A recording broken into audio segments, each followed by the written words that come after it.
coffee break with me. Come and take your coffee break with me. Come and take your coffee. Come and take your coffee. Come and take your coffee break with me.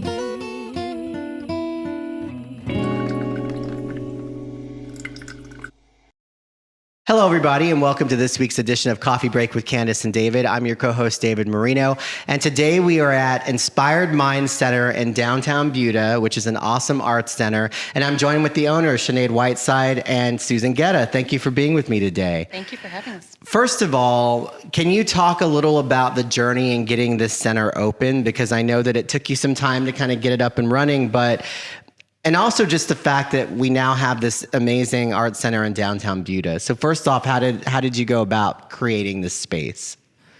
First of all, it was about understanding what the community needed. And we knew from our past experience that the community was looking for art classes based on surveys that we'd done in our previous life. And then it was that I kept meeting so many artists in the community who had different needs. One was to meet other artists. Another was to have a space to make art outside of their garages and their kitchens. And another one was to make income and to be able to show their work in a local spot.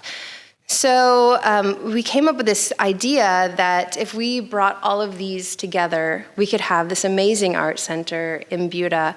And I connected with Susan, who jumped on board. Maybe a little reluctantly stepped on board. Susan's amazing. She's a spreadsheet lover, and all things liability she thinks about, which I don't.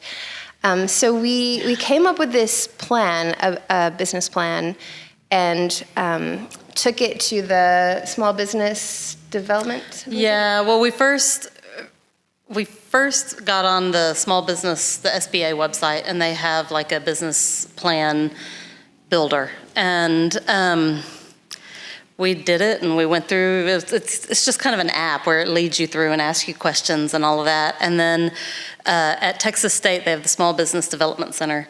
And it's totally free. It's paid by taxpayer money. It's a partnership between Texas State and the SBA. And we got an interview or a meeting, with an advisor, with a business advisor, and he looked at our business plan and said, no, start over. Yeah, his name is Rex Steele. Yes, Wow. it's the best name ever. Yeah. So we started over.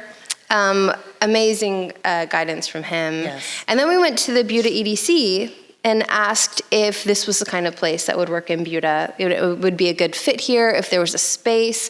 And they let us know that some city buildings had become vacant.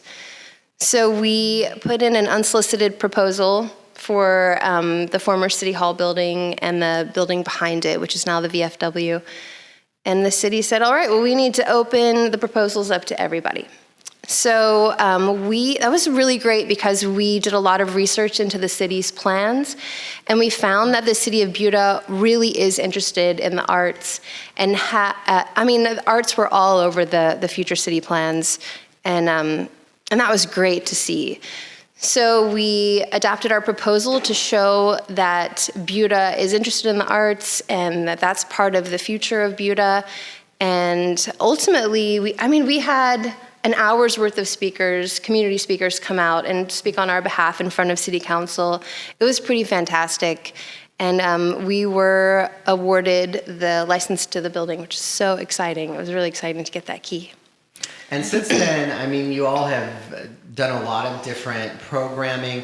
I have to mention, just to give you cred here, you started at a very difficult time. You opened in January of last year, 2020. And then, of course, the pandemic hit a few months later, which, as a business owner, has got to be probably, one, it's unprecedented. Two, as a new business owner, that has to have been quite a challenge to navigate through that. But you're doing very well. Can you kind of tell me what's been happening over the past year and how you have continued to grow in spite of some of the challenges that every business is facing? Yeah, it was I mean, we were off to a great start. It was really exciting. We had so many artists in here teaching classes. We had art openings. We had people excited and taking classes. And then everything closed down, and I have this vivid memory of Susan and myself sitting here in this gallery with art up on the walls and the lights off and watching like little bugs run across the floor and just being like, what do we do now? We're closed. Yeah. Nobody can come in. And Yeah. our business is about bringing people together in a physical space and enjoying artwork. So while a lot of people locked down and picked up new hobbies, we dug in and we digitized everything. We went online, we put the gallery online, we pulled together a team of artists to figure out how to work Zoom, how to set the lighting, how do you set speakers, how do you have a camera that can see what you're creating, and so that you're able to teach the community still through Zoom. And it was a lot of work. We had such a great team of artists supporting us. We've had so many people calling us and telling us how happy they are that we're still here. And we only held 6 weeks of classes before everything shut down. We were in the middle of our second session. And we went to the city and we asked for help with rent because, I remember thinking, okay, so when we were first talking about this and getting our business loan and all of that, I thought, okay, what's the worst thing that can happen? Like, it just totally flops, and then Sinead and I are each stuck with half of the loan. And then we've got to figure it out from there, And then all of a sudden, the worst thing happened. And I was like, wow, that didn't take very long. But the city was so supportive. They suspended our rent for a total of 4 months. And then we've worked on a reduced rent capacity since then. And we would not be here. I mean, I remember telling the city, like, I can pay you rent this month, and then I'm giving our notice that we're done, and that was June. And so, But I think that something amazing that's come from this is that while they helped us out financially, we were able to give back by offering free community programming. So we picked up all of the library art classes, and we have artists teaching those. We are offering free painting in the park once a month, and that's led by Joy Bliss, local artist, fantastic. We offer Fam Day once a month, which is Family Art on Main, so we invite families to come in and use any of our supplies and go sit outside and make art. We've thrown festivals when nothing else could happen, Outdoor Art Festival, the Plein Air Festival, which is coming back around. So we've just been able to do a lot of things for the community in return. And I think that that's been such a positive thing because we've really tried to keep the spirit and the culture and the arts alive in Buda during a time when people really need that. Right, people really do need that outlet. Go ahead, Susan. Oh, I was just going to say, everything that we've done, especially outreach or community events downtown or events here, we're always thinking about how can we either serve the community or serve the business community. And the past 18 months have been really hard on the downtown businesses here. And so we felt like the more people we could draw downtown, then that helps foot traffic, through the shops and the restaurants and all of that down here. So we're very community focused and community minded, whether it's our business community or our larger community. So I think that that's one of the things, I guess, that shows in our programming and shows in our attitude because we have been so supported by the people around us. And it's really a wonderful thing to see. And you're really here at a time when Buda is continuing to evolve and grow. And art, for people who don't know, Buda or don't think of it in that way, this community has a history with artists, especially like I've heard in the 70s, it was a big art community. Were you surprised at how much support there was to bring art kind of back into the city? I know that there were some things happening before you opened with like another art gallery in town, and there is a community, but were you surprised at how strong the need was, or what people were telling you, or what you were hearing from the public? Like, everybody's an artist. We have people come in all the time and they say, well, I do watercolor, or I sculpt, or I whatever, or I haven't done this in years and I'm so glad you're here. And so I've started to ask people when they come in, what kind of art do you make? Or what kind of artist are you? That's my initial question, because it seems like everybody who walks in here is an artist. I think I wasn't surprised because I was meeting so many artists, and I had a feeling there was an undercurrent here, a really strong undercurrent. And then speaking to a local artist who was born and raised here about his experiences, I knew that there was a strong, there's just a strong vein of art here. So before we opened, the city, the downtown area had a call for artists that we helped with, and we called them all to meet across the street at this local bar, the Tavern. And that was actually a surprise. 20 artists showed up, and usually artists are introverted, but 20 just out of the woodwork showed up for this social event, and that was pretty awesome, because I thought there really are so many artists here, and they are itching to get out and to meet each other and to do something. I think that art is important everywhere. With Austin getting so big, there are a lot of people moving into this area or moving into South Austin who don't really want to drive into the middle of Austin to find these classes. Right. So when we looked around, we knew that there was a need and there was a lack of avenue and venues for the arts. So we had done our research, we had met the community, we'd spoken with people, so it wasn't so much a surprise. I think the surprising thing is when people walk in here and cry. And they come in, they cry, and they are so happy to have this space here, and so grateful. And we've met several people who had this dream to have an art center or to open an art center, and they're so overwhelmed that it's happened and so happy about it. I've had a lot of people from out of town come in here from other states who say, I wish I had this in my town or in my big city, or why don't we have this where I live? This is what I need. So I hope that people come in and see this Inspired Minds Art Center as a model and take it back to their communities and create things that are like it. And the great thing, again, going back to, it's in the center of Buda, and it really does bring people together. What kinds of classes can people take part in if they're interested in being a part of this? We've offered almost everything at this point. We've had things like pyrography, which is wood burning, and we did that before the pandemic, and that artist actually came in yesterday and said he's ready to start teaching those classes again. Lots of ceramics, wheel classes, painting, drawing, digital illustrations, stained glass, jewelry, knitting, jewelry, batik.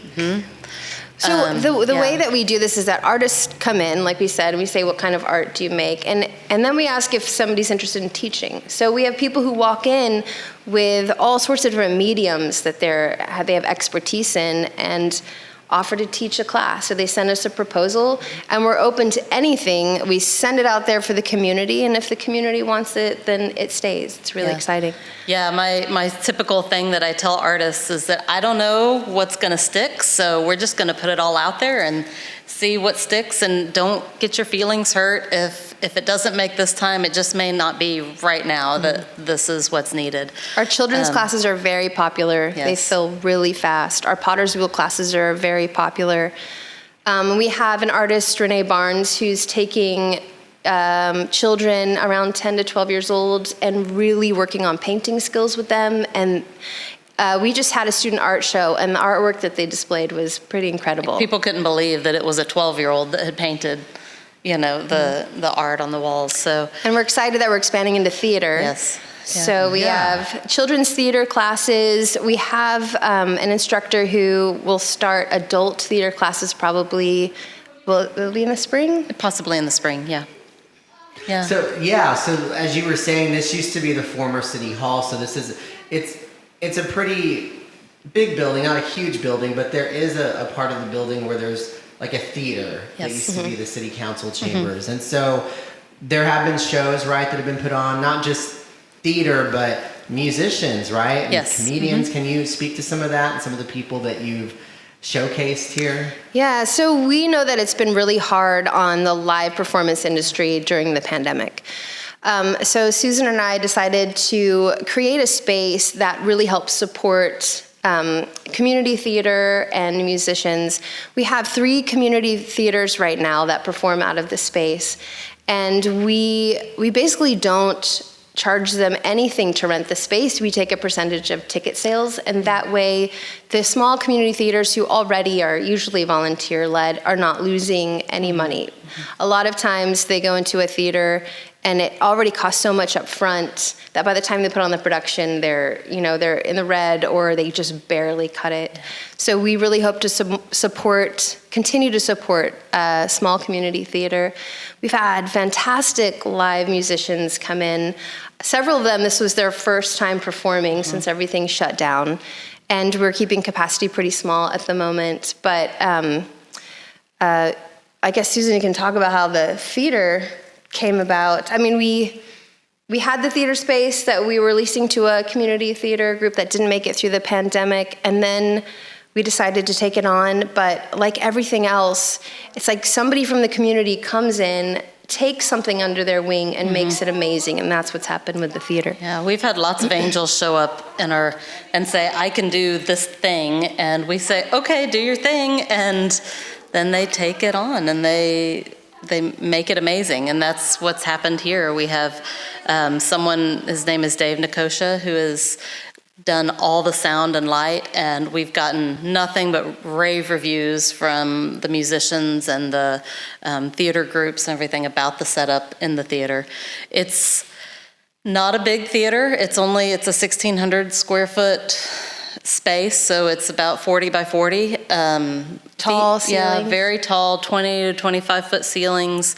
It's a beautiful room, and that it's intimate. So at most we can fit 100 seats in there, and that's pretty packed. So we've been running at roughly 40 to 60% capacity for our shows. It's been neat. It's been neat meeting all these people, and people that I never thought that we would necessarily meet. So we named the theater the Chambers Theater because it was the former city council chambers, and Susan mentioned yesterday that there's always been a lot of drama in there. So we're just continuing it's just scripted that. now. It's on purpose. I used to work for the city. So, yes. Do you have any goals or anything that you would like to see moving forward? Yeah, a big goal of ours is to create a nonprofit wing so that we can do more for the community. So we'd really like to be able to support local veterans, our local seniors, and families who can't afford to take classes. We'd really love for art to be available for everybody. And at the moment, we have a scholarship fund, and we do a lot of fundraising to keep a pool of money or funds there for people who are struggling and can't afford our art classes. So we're already there helping, but a big goal is to expand into nonprofit and to be able to do more, because that's always been our goal. It has, yeah. Just to do as much as we can for the community. And arts are so important for youth. It really is an escape for a lot of people in general, but I think obviously in the school system you always hear about sports and football and all those things, but music, art, those really are disciplined. You have to be very disciplined to do them, and I feel like those teach you a lot of life lessons and just how to cope with certain things. And again, it goes back to, it really is an escape for people, their imagination. And it's great to hear that, with the scholarships and everything, because I'm sure you see it, the impact it has in some of these younger people. Have you seen that? I've seen, you guys just showed me a little while ago, Susan, the little corridor there in the hall, that there's this huge mural that was painted by some, was it teenagers? It was one of our camps this summer. I mean, it's amazing to see the talent that they have. Yeah, we had a mother drop her children off for our kids' open studio, and that's an hour where kids go in, they can use any of our supplies, and they just create. There's a facilitator in there who can help guide them, but really it allows a child to be creative without any instruction or direction. And so this little girl is very introverted, very shy, did not like to go to different classes, and the mother came and said that this was the first time her daughters ever felt comfortable in a classroom, in a space with other kids, just in a space other than her home. And the mother just cried. She said it was so wonderful. We've had parents drop off their child and say, my child's very anxious, my child is very introverted and shy, but when they're here, they are not. And we tell the parent, your child was just, loved everything and talked and laughed and had a great time. And parents they're shocked and they're so happy to hear that. But there have been a lot of parents who've told me that their child has never felt so comfortable or so at ease as they do when they're here. I had one mom tell me that her daughter had, just a lot of issues, her teenage daughter, and she had her in several of our classes, and she said it's cheaper than therapy. It's better for her and it's cheaper than therapy, and she said she's just happier when she's here. And so that speaks to the therapeutic value of art. And also art is a lifelong thing. If they learn it early, it's something they can continue for their entire life, which is not necessarily the case for sports. Our knees go bad, and we can't always run. We can't always do necessarily the sport that we wanted to do, but art is something that most people can continue one way or another for the rest of their lives, and that's a good skill. And especially now with all the digital inputs and just the things that we do on the computers, we don't ever make anything, physically. But this is that making something, that crafting of something that's physical that you can hold, that you can say, I did this, is something that people have been doing forever. And it's something that we're kind of losing out of our society. And so I think that gives just an intrinsic reward for people to be able to have this thing that they did and that they learned and that's physical that they made. That being said, we do have digital art. We do have digital art. We've got digital illustration and graphic design. We've started our theater tech programs this year. So we have theater production, we've got lighting and sound tech. So we do have things for people who are a little more into the tech world. And a lot of teenagers are really excited about those programs. Yeah. And what about the people who maybe are intimidated by taking an art class? Like, never been good at creating, but they want to do it because they just, what would you say to somebody who feels like, oh, I'm horrible at painting, or I'm horrible at trying to, how would you encourage them to come in if they really do want to still do it? You don't come here if you're an expert, right? If you're an expert, you're going to come teach, not come to learn. So the whole point of taking a class is that you don't know how to do this thing and you want to grow the skills. And art is just like anything else. It's a skill set. And there are ways of thinking about like that. These paintings didn't just happen. The artist knew the different layers and the levels and the sequence of doing these things to create the final project or product. And so I think I know that our instructors take the students from wherever they are and they raise them to whatever level they can get to within 6 weeks. It's not a college course where there's metrics that you have to meet.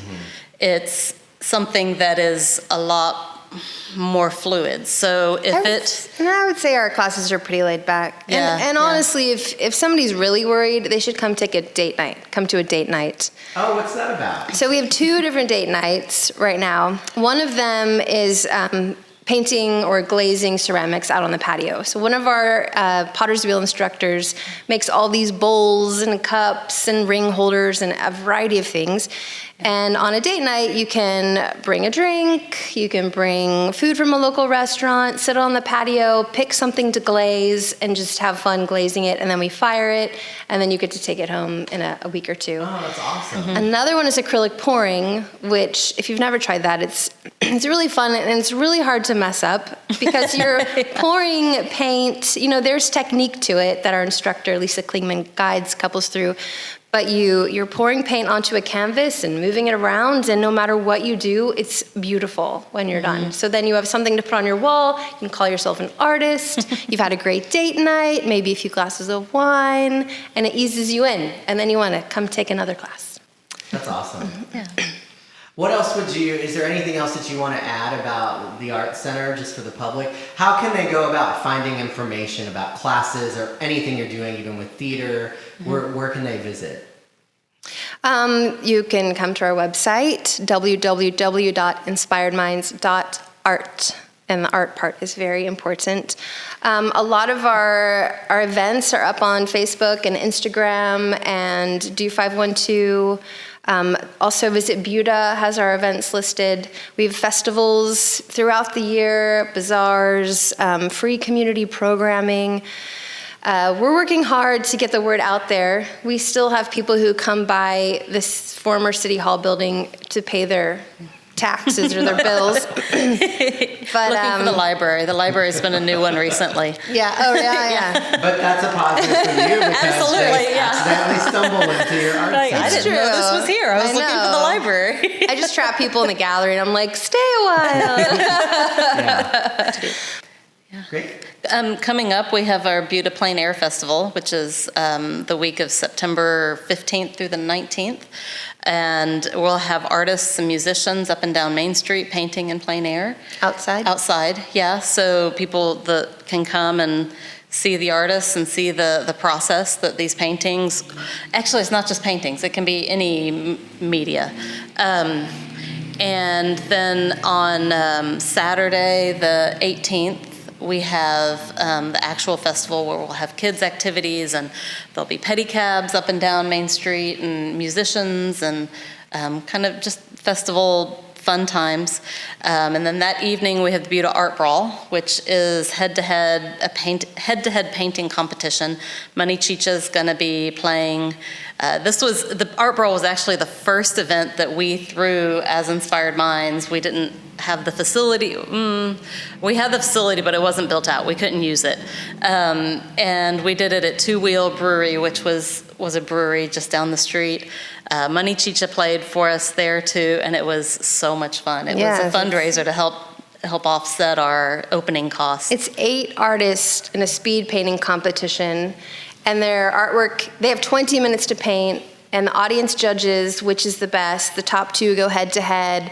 Paintings are silent auction and live auction to help our scholarship fund this year. And Suds Monkey will be providing all the beer. So come have beer, watch artists try to paint a big painting in 20 minutes. It's a lot of fun. And Money Chicha is this kind of psychedelic cumbia Latin band that you just can't help dance to.